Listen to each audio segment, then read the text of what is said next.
आप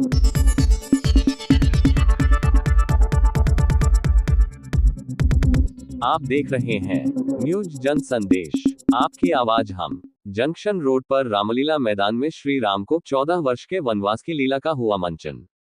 junction road स्थित रामलीला मैदान में कैकेयी, राजा दशरथ संवाद और श्री राम को 14 वर्ष के वनवास की लीला का मंचन किया गया।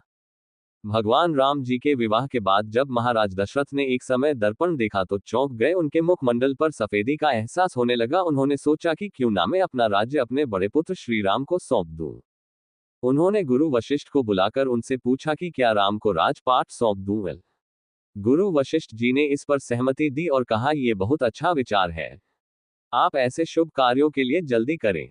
यह सूचना महल में आग की तरह फैल गई और अयोध्या को पूरी तरह से सजाया जाने लगा। इसी बीच मां शारदा प्रभु राम जी का जिस निमित्त अवतरण हुआ ऐसा नहीं हो सकेगा, यह सोचकर मंथरा की जिह्वा पर बैठ गई। मंथरा ने कैकेयी को भवन में जाकर उनको सिखाया। इस पर कैकेयी नहीं मानी और बोली कि राम और भरत मेरे दोनों बराबर के पुत्र हैं। चाहे राम राजा बने चाहे भरत राजा बने, इससे मुझे कोई फर्क नहीं पड़ता। लेकिन मां शारदा की लीला के कारण मंथरा ने कैकेयी को बार बार समझाया कि भरत को राजा होना चाहिए। दासी के बार बार कहने पर एवं मां शारदा के कारण रानी कैकेयी का विचार पुत्र मोह में बदल गया तथा कैकेयी को भवन में जाकर पड़ गई।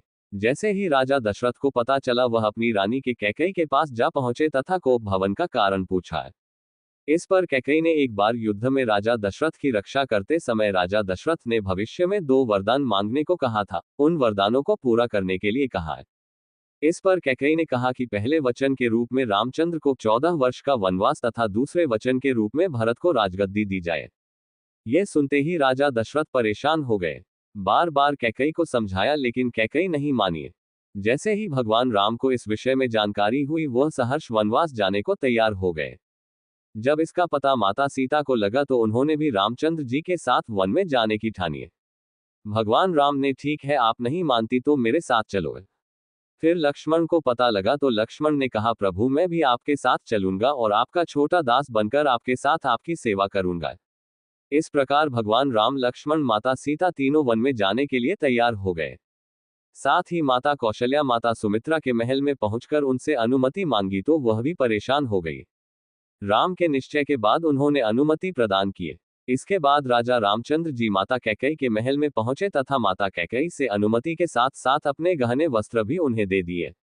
अयोध्या वासियों के काफी अनुग्रह के बाद भी भगवान श्री रामचंद्र अपने निश्चय पर अडिग रहे तथा माता पिता की आज्ञा को श्रोधार्य करते हुए वनगमन की तैयारी की।